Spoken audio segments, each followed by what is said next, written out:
探追查事件真相，掌握政局变化。观众朋友你好，欢迎持续加入新闻大白话，我是主持人谭一文。节目一开始来介绍今天的特别来宾，首先是国际政治专家赖岳谦。主持人好，观众朋友大家好。还有退役少将厉正杰。一轮好，各位观众大家好。以及台大哲学系教授苑举正。一轮好，各位观众朋友大家好。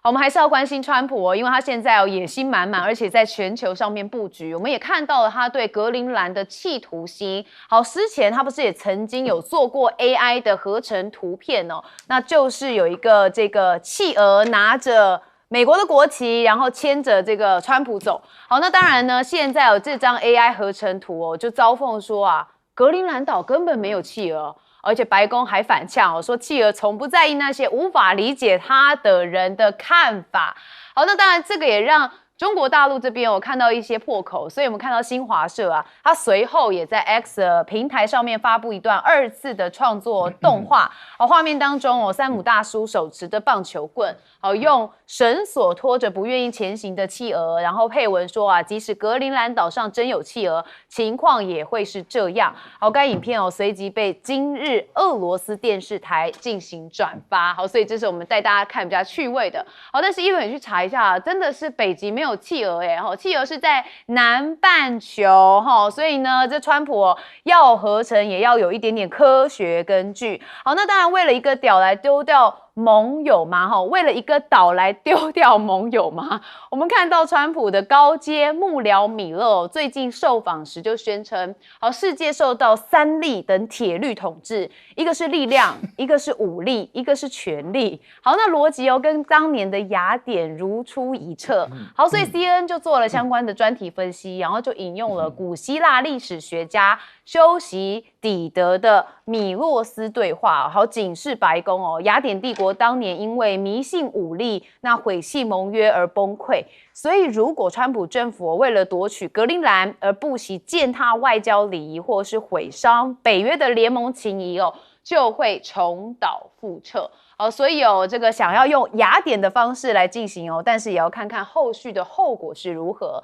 那我们再看到除了格陵兰，还有另外一个就是中南美洲。好，那也看到现在川普跟巴西总统在进行通话。好，那巴西总统就是鲁拉，他跟川普通话，双方对于委内瑞拉的局势有相关的讨论。那也敲定了鲁拉在最近要访问华盛顿。好，所以呢 CNN 巴西新闻网也就有相关的报道说通话当中川普邀请了巴西要加入美方主导的和平理事会。那鲁拉对此还是保留一些这个表达他的保留性，那还建议理事会应该仅限于处理这个加萨走廊的人道危机。那并且他认为要求保障巴勒斯坦在会议当中的席位。好，那不管如何，他们谈到了委内瑞拉的情势，大家也很关心委内瑞拉的这个领导人被川普这边用军事行动抓到了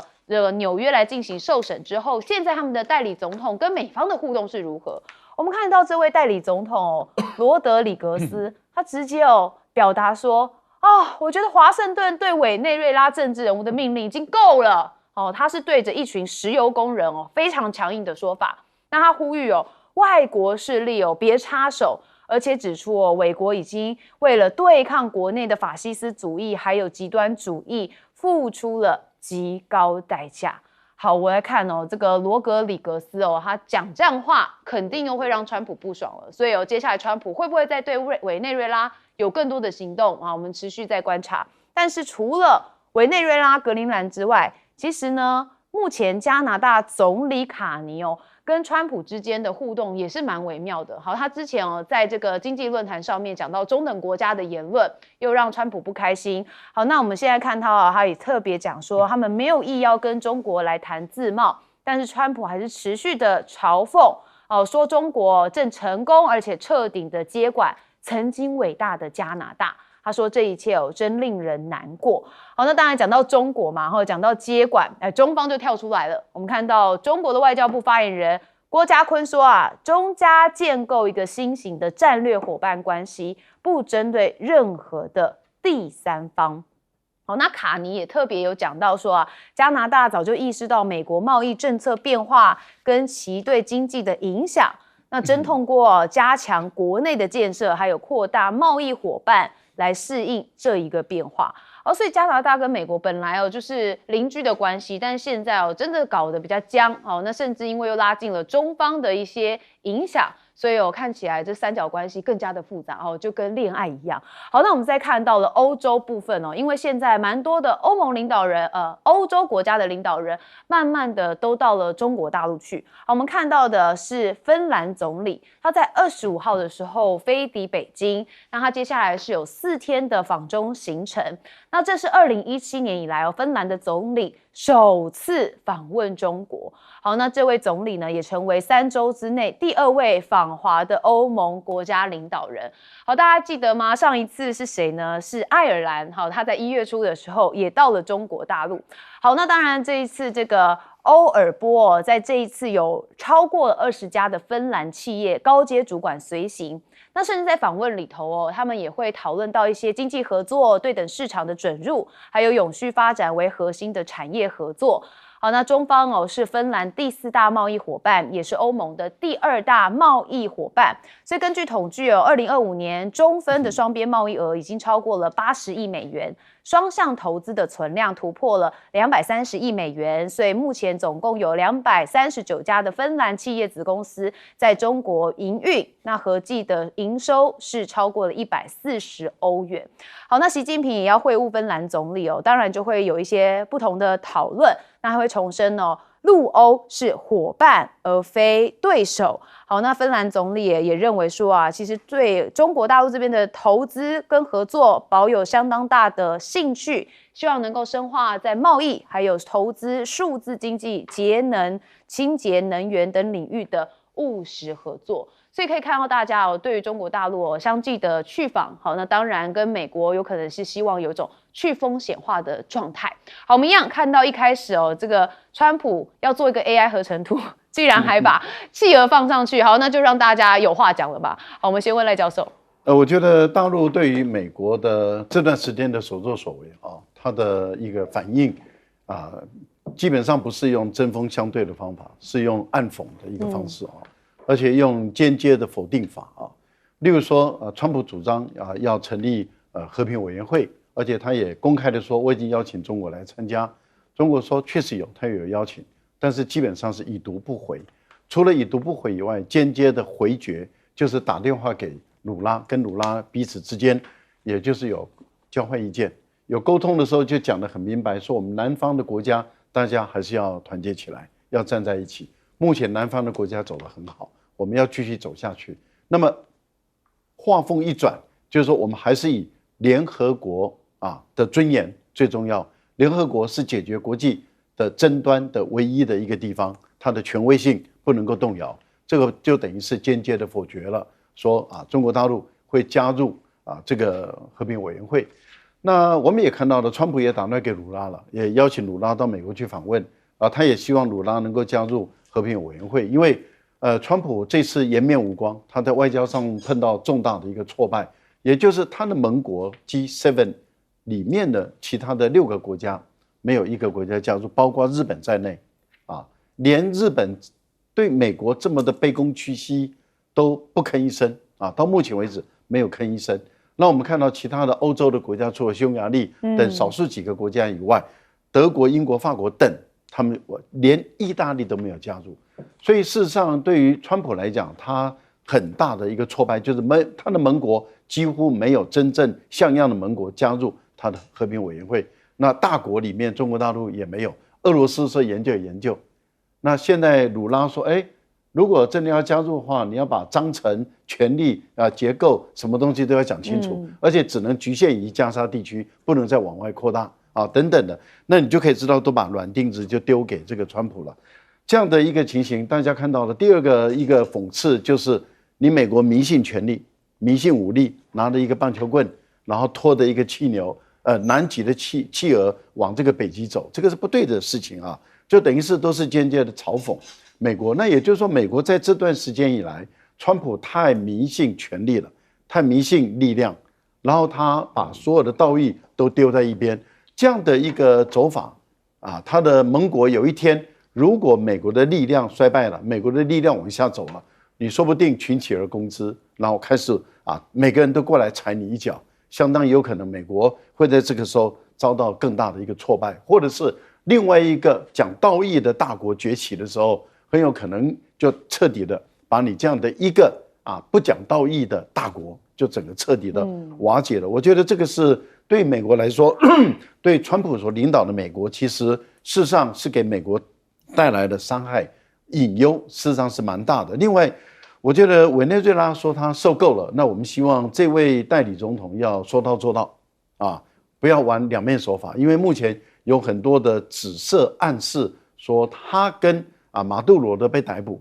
可能有间接的关系也就是说他没有叛变马杜罗，但是他坐任马杜罗被逮捕，这目前也有这么一个论断，但是没有证据。可是我们来看看后续的一个状况会怎么样。芬兰的问题就是比较有趣了，为什么呢？因为芬兰这个国家在过去它都是坚守中立原则，那他在联合国的政治的表态中，他基本上是追随俄罗斯的态度，俄罗斯投否决的他就投否决，俄罗斯投赞成的他就投赞成，这是芬兰的对外的政策，跟着俄罗斯走，但是他的经济生活社会文化层面是面向西方，面向欧洲，对所以它是分离的。那他这一次押错宝了，他加入了北约，结果美国弃北约如敝屣，那他怎么办？他变成除了安全环境上看虑，我个人觉得他强化跟中国大陆的关系，事实上对他是有帮助的，因为他可以透过他跟中国的好的关系来去缓和俄罗斯对他的安全上的一种压力。我觉得这个是一个高明的、有弹性的一个政治领导人所做的事。好，现在很多国家都要有现实的考量。好，将军怎么？我觉得历史会不会重演？当然，美国这有智慧的人已经提出警告了。如果说这是修昔里德他提出来这套理论，确实如果印证到美国现在情形，确实是如此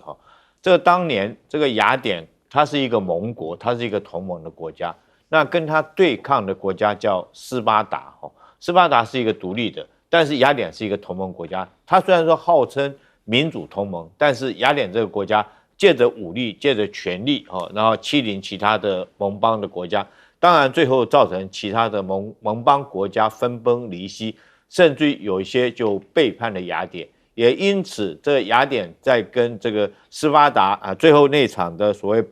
波罗奔尼撒战争之中然后整个这个雅典整个溃败、战败、失败那现在美国对照那个时候情形，确实是如此。他虽然说美国靠着自己的这种不管是关税的力量或军事力量，然后在这方面霸凌其他的同盟国家，甚至于在言辞上面也要羞辱其他的同盟国家在这种状况下，会不会造成其他跟他同盟的国家慢慢渐渐的就心态上面分崩离析，甚至于最后会背刺他？我们举现在所看得到的，包括现在格陵兰就是如此。格陵兰，美国虽然说川普现在讲的说，他不会用武力去夺取，那他也不会对这个欧洲的8个国家苛征25%的以上的关税，苛征10%了，后续他要苛征到25%。他虽然说没有讲这种话，但是他要求的是格陵兰将它重要的不管是矿产的地方或者是军事重要的地点割让给美国，那是不是同样达到这个目的？就是这几个地方以后会不会变成美国的飞地，美国的领地变成它的飞地？当然，这个格陵兰有200多万平方公里的土地，那真的是精华地区，就是有产矿产的地方或军事要地。那美国我只要这个几个地方就好，那冰天雪地的地方它可以不要。那也形同也就是占领掠夺格陵兰。那但是现在这次我们看到，包括到欧洲国家已经开始在反抗了，不管是在这个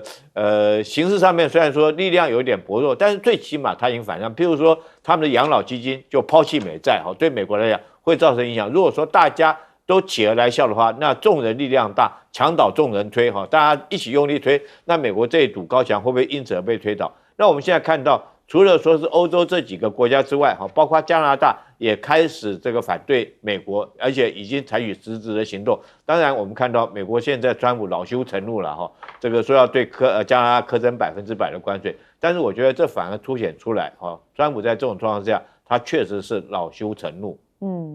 好，我们接下来问俊教授怎么看？我们一定要宣扬川普这个人又笨又坏的这个概念啊，让大家充分了解到啊，川普这个人不但笨的话呢，连他整个幕僚都很笨啊。这个北极那张图呢，我从小就知道企鹅是南极的，是啊，这个根本就是常识。然后居然的话呢，川普弄了一个北极的哈，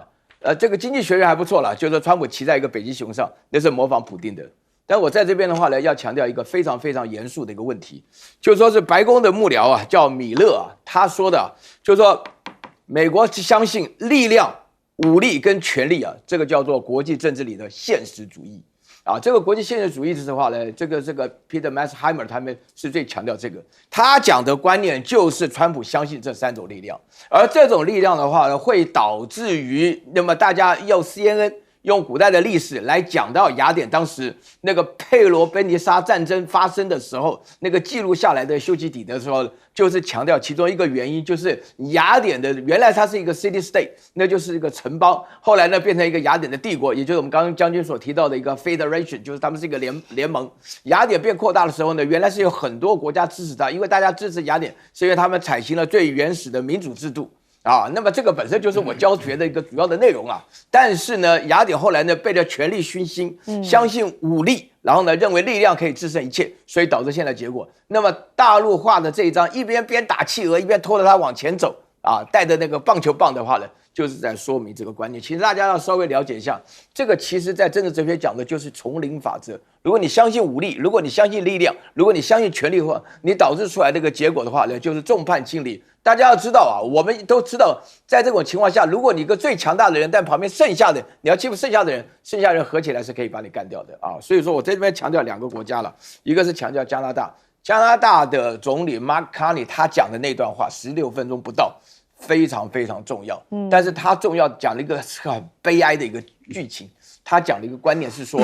我们作为美国的盟邦，长达将近80年都不断的在自欺欺人。美国本身的话呢，所做的一切的话呢，都这样设定的一个陷阱啊。美国人呢所谈的话呢，就是不单纯是一个过渡，说川普过了就没了，错误啊。川普代表着美国的趋势，至少现在有35%人支持川普做法。大家不要光看新闻了，讲到川普什么积极不保啦，多危险什么。在美国绝大多数走的就这条路，所以说 Mark Carney 他讲的话，加拿大无论如何也要自立自强，所谓的中等权力国家一定要维持自己的生存空间。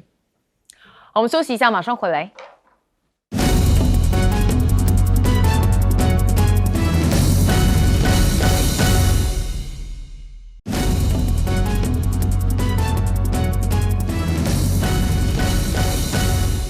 好，最近看到很多欧洲国家的讯息，很多人说他们好像突然醒来了齁。我们刚刚也才谈到说，欧盟领导人是陆续的访中，那现在也把目光放到了印度。好，我们来看毕竟敌人的敌人就是朋友，好，也就是要降低对美国的依赖啊，所以印欧完成了历史性的贸易协议谈判。好，这市场涵盖的是20亿人口。路透社有相关的报道说，印度计划要将每年大约20万辆来自欧盟的燃油汽车进口关税从最高110%降到40%。双方最快在27号就会签署自由贸易协定。这是印度迄今为止最大的市场开放举措。那目前呢，欧洲这个汽车在印度的市场份额只有不到4%。好，所以这项协议大家就看嘛，是由27个欧洲国家组成的欧盟，好，跟印度之间的一个商品自由贸易来进行铺路。双方合计大会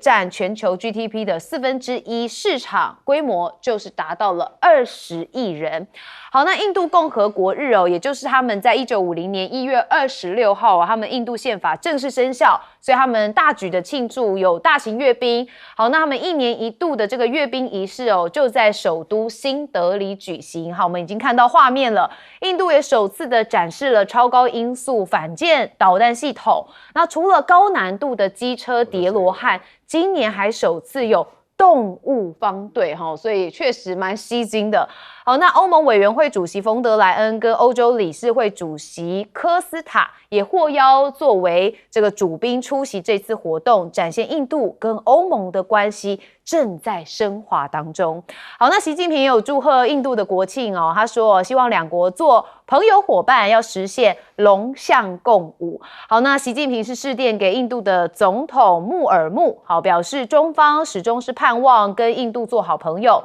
那互相成就的伙伴。那也强调实现龙象共舞是中印双方的一个正确选择。好，但问题就是啊，我们之前说啊，欧盟国家不够团结，蛮多人认为哦，就是有这种讯号。确实，现在就出现了这样子的感受，因为北约秘书长啊，直接就开炮说啊，欧洲如果没有美国，自我防卫根本是做梦啊。这是吕特讲，他说欧盟或整个欧洲可以在没有美国的情况下自我防卫，哦，那你就继续做梦嘛，哦，你做不到。好，但是这就重重打脸现在很多的欧洲国家希望能够有自主防卫的这个意识嘛，所以法国的外交部长就跳出来说啊，欧洲人可以，我们也必须为了自身安全来负起责任。好，所以看得出来哦，现在欧洲对于美国目前的态势已经整个有点扰乱了。好，那美股美债不妙吗？因为外传现在美日有意来联手干预汇市，使得日元对美元的汇率强升，那受到全球市场的高度关注。那电影《大卖空》的主角原型，知名投资人贝瑞就认为，如果趋势反转，这资金的流向就会出现重大变化，到时候美股跟美债都会受到影响。好，那黄金确实现在也创了一个纪录，飙破$5000了哈。好，也发现说，中国人民银行官方储备的资产数据也显示，截至在去年12月底这个黄金储备是7415万盎司，然后当月增持3万盎司。这是中国央行自2024年11月以来连续第14个月增持黄金。好，所以高盛就说啊，现在各国的央行确实在今年的每个月都将购买60吨的黄金。那随着联准会降息，黄金 ETF 持有量也会增加。各国央行已经开始透过传统 ETF 跟私人部门投资者争夺有限的黄金。那当然黄金的价格就直直飙升。好，所以现在华西证券也预测2026的金价涨幅可能会介于10%到35%区间。好，那当然也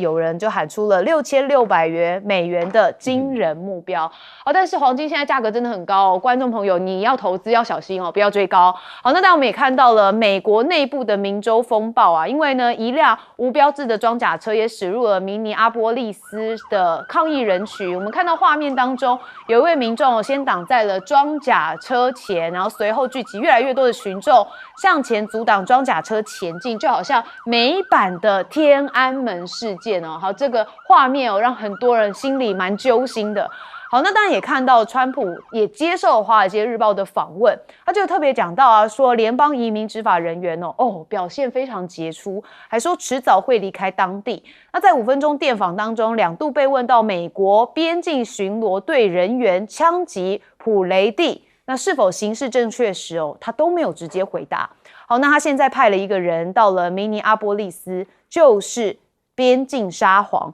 好，他说这个明尼阿波利斯的市长他也特别跟川普通话，就讲到部分的联邦探员会在周2离开，然后开始这个撤离这地区，他会尽快的敦促参与此次执法行动的剩余人员赶快离开我们的城市。好，那 ICE 的干员明州杀人怒火难挡，现在川普的支持率竟然跌了川普很在意我们看到路透26号公布的民调，只有 39% 认同川普政府的移民政策，比前一个月的 41% 更低，所以不认同者高达 53%。那 58% 的受访者认为ICE 的干员做得太过分了。好，是不是也是因为民调关系，所以看起来川普也有一点他口了好，我们看到了就是欧洲跟印度现在开始有点深化合作了，是不是也代表是因为美国的驱离的关系？好，我们先问赖教授。这当然有直接的关系因为美国对于印度的高关税，还有美国对于欧洲不只是关税的问题，也包括他要欧洲拿出6000多亿美元给美国人花，然后还要去占领格陵兰等这些事情啊，那引起了欧洲的一个强烈的反弹嘛。欧洲在这段时间以来就加速进行它的这个跟自由贸易区的签订，例如说跟南方共同市场，也就是以巴西、阿根廷等为主的南方共同市场，他们也签了啊，但是也引起了欧洲他们的法国的强烈的反对，现在在欧洲议会啊已经被卡住了啊。那这个也引起了鲁拉的强烈的不满，说谈了半天啊，谈了20几年了，结果签了以后啊，你们本身啊搞不定，那你来跟我签干什么啊？那这个部分里面，也就是说，欧盟在南美就撞墙了，可是他跟印度就这次就很顺利了。是，那估计双方通过的可能性很高，原因很简单，为什么？最主要就是印度跟欧盟他们的经济高度的互补，他们并没有强烈的竞争性。南美的农业对于法国等欧洲的农业大国会产生很大的冲击，可是印度不会啊，印度本身的农业没有强到它会进入欧洲的市场，而欧洲的这些工业的产品，那么会进入印度的这个市场，包括这些奢侈品，包括这些这个名牌车等等进入印度这个市场，所以我觉得印度跟欧盟之间的高度的互补性，使他们的共同市场在这次美国的压力下顺利签成。这个看起来双方的议会通过的可能性会很高。它会产生什么功能呢？它会使很多想要卖到欧洲的这些汽车厂或者是一些这个厂商，它会移转到印度。因为如果说在印度生产制造的话，进入欧洲是很低关税或者零关税，这个会非常有利于他们的产品。所以日本、韩国甚至大陆有一些厂可能移到这个印度去把厂移到这个欧洲去的话，我觉得可能性会高的，这会吸引外资，也会创造他们的就业机会。我想印度主要是看到这一点。另外，过去印度跟中国大陆在5年前边界的冲突，当然是跟这个川普有关，跟第一任的川普有关。那第2任的拜登继续支持这个印度来去跟中国大陆对抗，可是到了印度把这个他们的锡克族的人杀了以后，我们看到印美的关系产生变化，这个时候开始降温，在降温的这个时候，那么印度开始缓和改善跟中国的关系，你可以看到这中间全部都是一种权力的算计而已啊。好，我们接着问袁教授怎么看？我觉得吕特就是这个北约的这个秘书长，他讲的这话我看了原文了。他讲的是一个说句良心话，就是我们刚刚所提到的相信力量、相信武力、相信权力的一个大实话。然后吕特的话呢，荷兰人我比较了解了，因为我在荷兰文的大学里面读书嘛。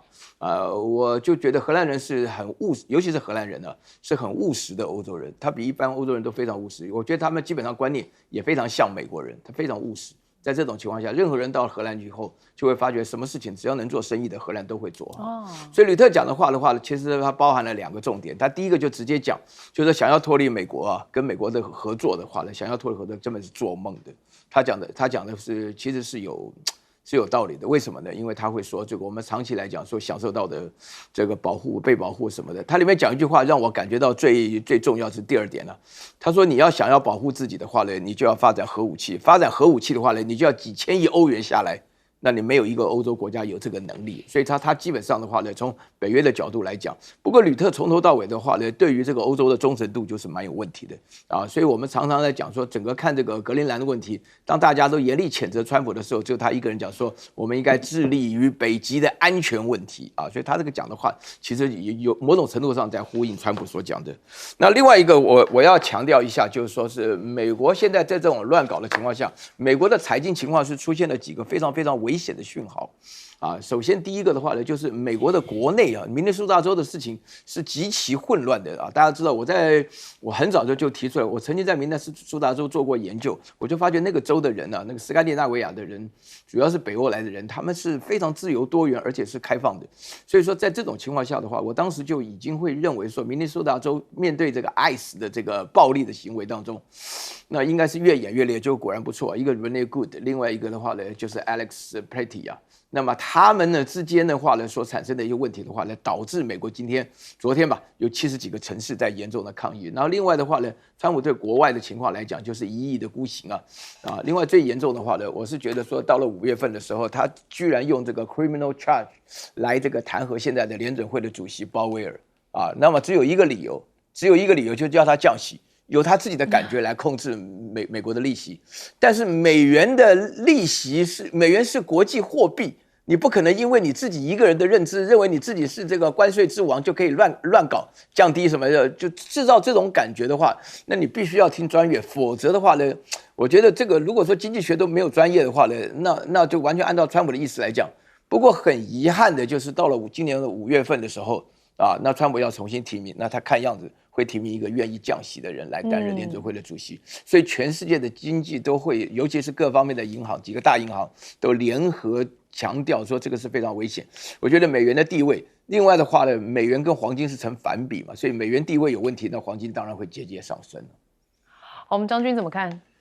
我们看印度哈，印度每次这个国庆的时候，阅兵他们一定有这个，大家印象中一定有机车的表演队哈。可是大家可能不太了解，印度为什么阅兵它要有机车，跟马戏团一样这边表演啊？我将这个故事讲给大家听。因为印度本来就是英国的殖民地，那时候英国进入印度去殖民的时候啊，他们英国那时候刚好这个发明了摩托车，所以他们就用摩托车，英国就用摩托车取代马匹来对印度做巡逻，所以他骑这个机车到处去都耀武扬威的，对不对？都是军人骑个摩托车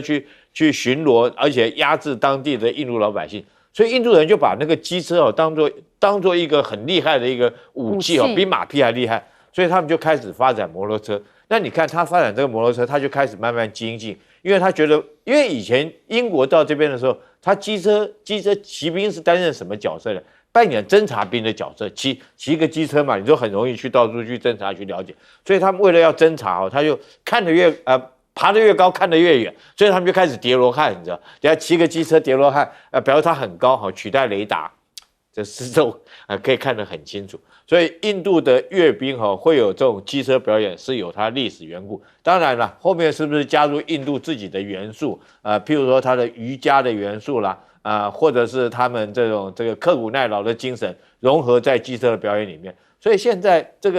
个每年的阅兵印度阅兵有机车变成他们国家一个特色。当然今年很特殊的，以前没有，今年突然变成说有这个动物梯队这倒是很特殊。其实有动物梯队并不稀罕，英国这些国家有时候阅兵的时候，你就看他们大部分是马匹在阅兵因为代表他们骑兵的精神嘛，法国也有嘛。可是这次这个印度阅兵以前没有，突然弄出骆驼还有其他的小狗这些。所以我觉得这不符合现在作战要求，真的是越来越马戏团了。除了说机车像马戏表演形式，然后表演形式为主。因为如果你作战来讲的话，这些动物平常讲在战场上面它的生存力会很低了是没有太大的意义。你除非说传统精神，可是我们看不出来印度传统上面有狗当做他们部队的传统精神马匹是有。另外我们讲说明尼苏达州这一次的抗暴活动，我觉得确实是非常严重，深层的意识。代表美国整个社会的一个撕裂，这个撕裂的两方，一方是美国的政府 ICE， 一方是美国的民众。其实在这次的枪击事件发生之前，就已经发生过一起，这两起都是美国白人，一个是女性，一个是男性。然后第二个共同点就是这个 ICE 朝这两个人开枪，根本就是一枪毙命，没有说要留活口的意思。如果说合理，如果你认为要反抗来讲的话，应该是朝非致命的部位来打伤之后，你应该叫救护车后续来讲怎么处理？当他失去抵抗能力以后，可是尤其是第二起，我们看到这个他根本就是往死里打，那也代表美国整个社会撕裂的非常严重。那到底是谁造成的？我觉得川普难辞其咎。好，这是一个极化的社会。我们休息一下，马上回来。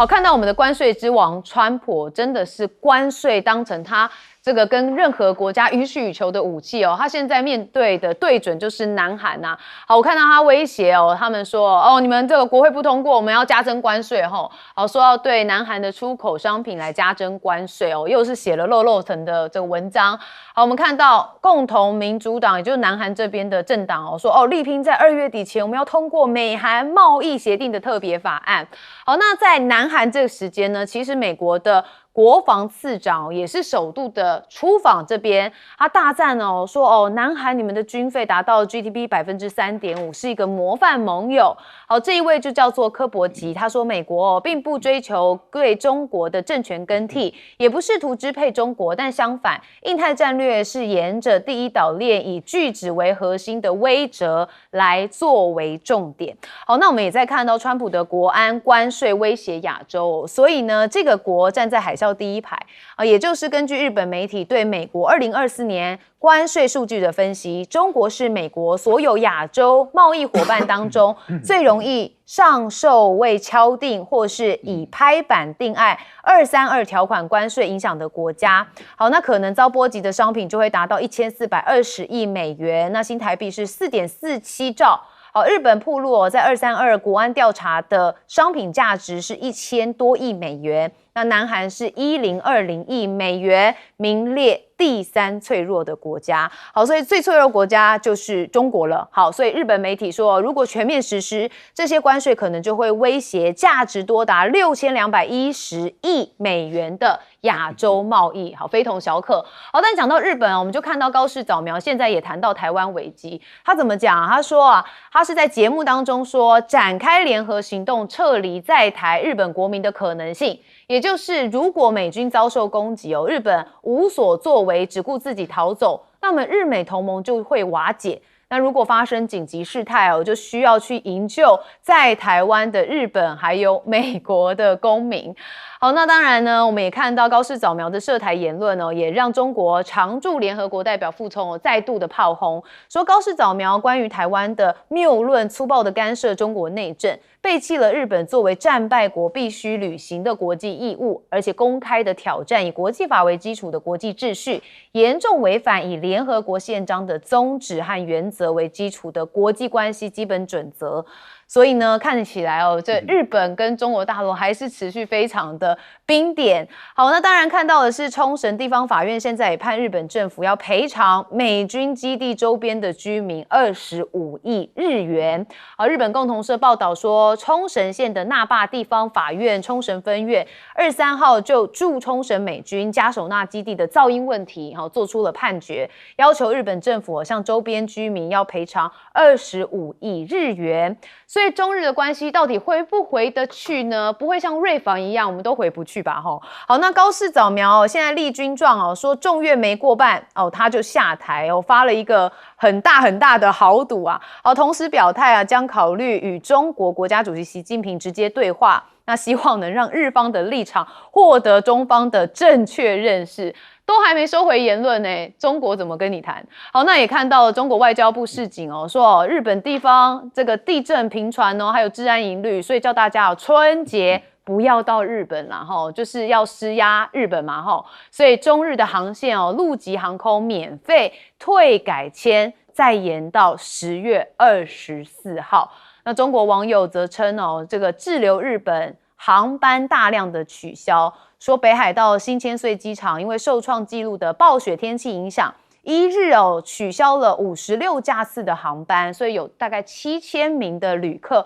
被迫留在机场过夜，那有包含中国旅客。那也看到49条的中日航线取消全部的航班，那比1月进一步的增加。那靖国神社前的2尊石狮略自中国，所以有人报道说日本该归还了吧。好，这成为了百度热搜一度跳到了第1名。好，那这当然有些历史的缘故啦，不过中日的情绪确实很复杂，这个国仇家恨全部浓缩在一起，再加上高市早苗又喜欢发一些这个中国不喜欢听的话，那当然就是很复杂了。好，我们一样先问赖教授有关于这个关税南韩的部分。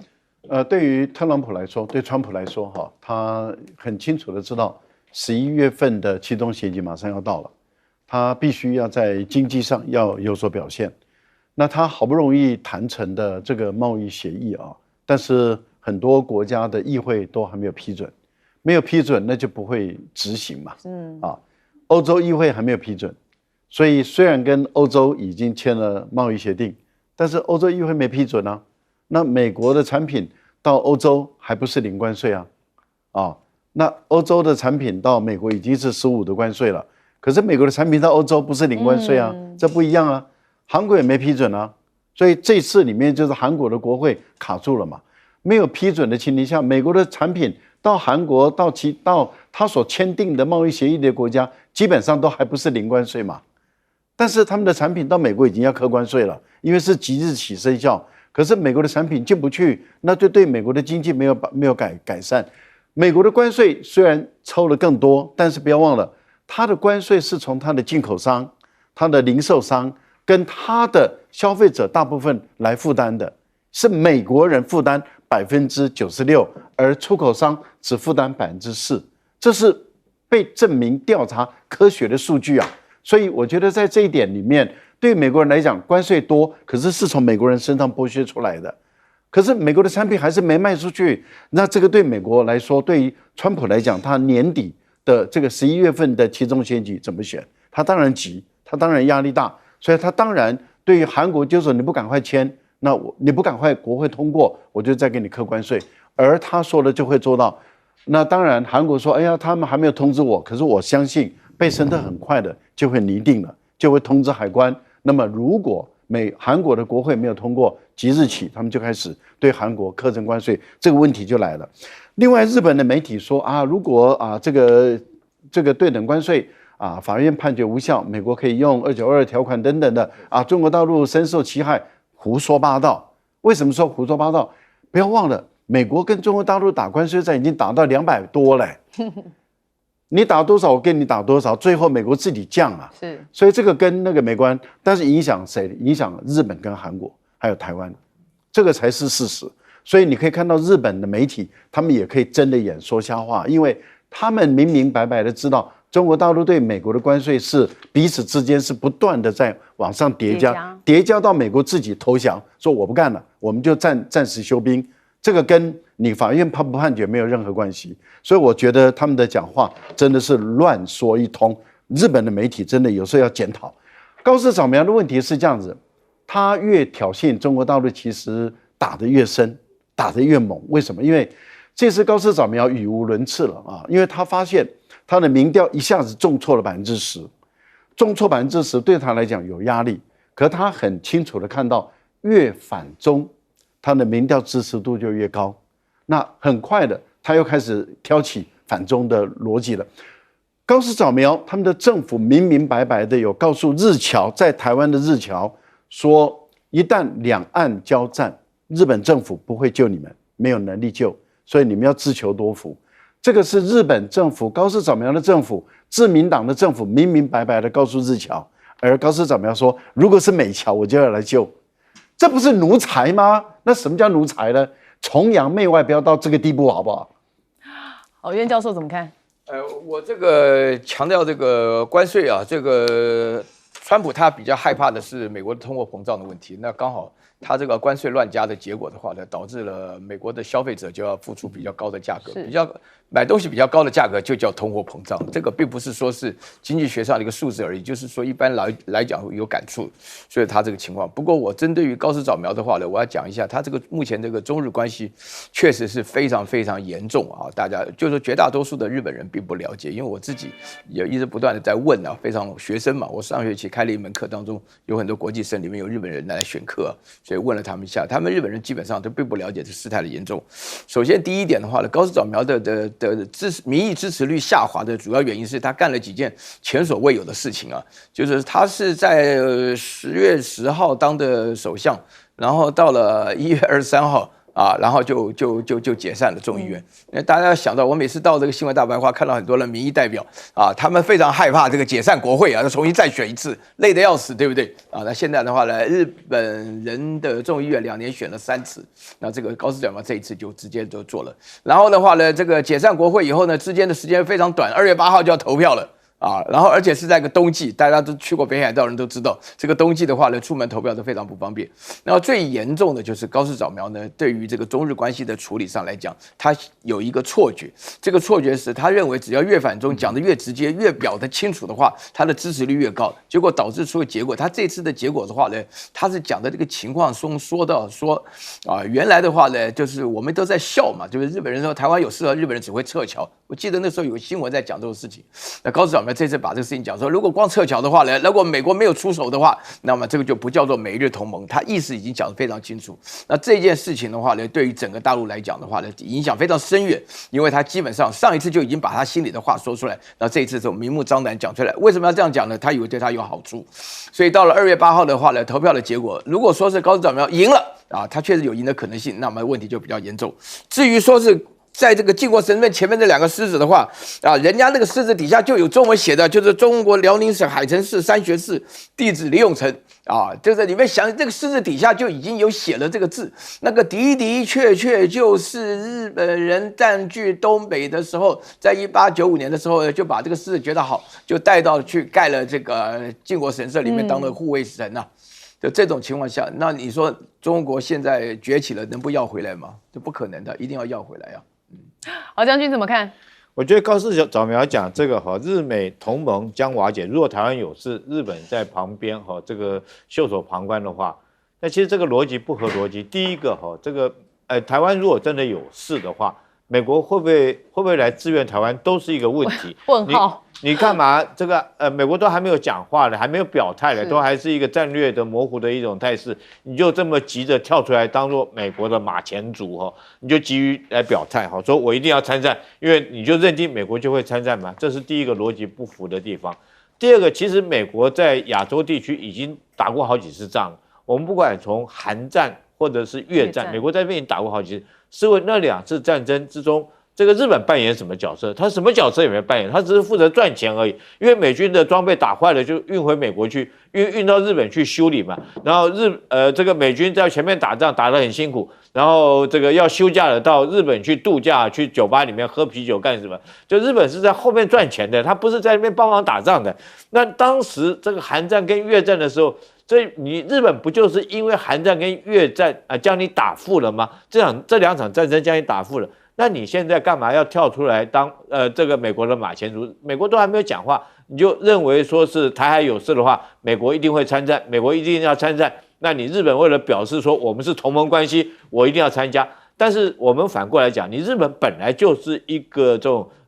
宪法上面就规定你是一个只有自卫武力的一个国家，你没有参战权，你也不应该来参战，你顶多就是提供基地给美国来使用，跟韩战的时候、越战的时候一样。如果说你主动要出来打，那你就违反你的和平宪章。如果是这种情形的话，那中国当然师出有名了。按照这个你的和平宪章，你违反你自己和平宪章，违反第2次的这个世界大战之后所签的和平条款，那中国当然师出有名，就可以去攻击你，可以去打你。所以我觉得高市早苗讲这话，除了说是自甘堕落，担任美国的一个马前卒之外，另外他主要的就是要借这件事情继续来挑动中国。之所以说日本现在旅游的航班会减少，我觉得对日本观光业今年的冬天真的是雪上加霜，非常寒冬啊！雪上加霜。第一个就是因为你这个高市早苗那一番言论之后，中国很多的观光客这次过年不到日本去旅游了。那当然，如果说观光客不去，对你的观光业来讲是一种很沉重的打击啊。为什么说加霜呢？这2天突然因为这个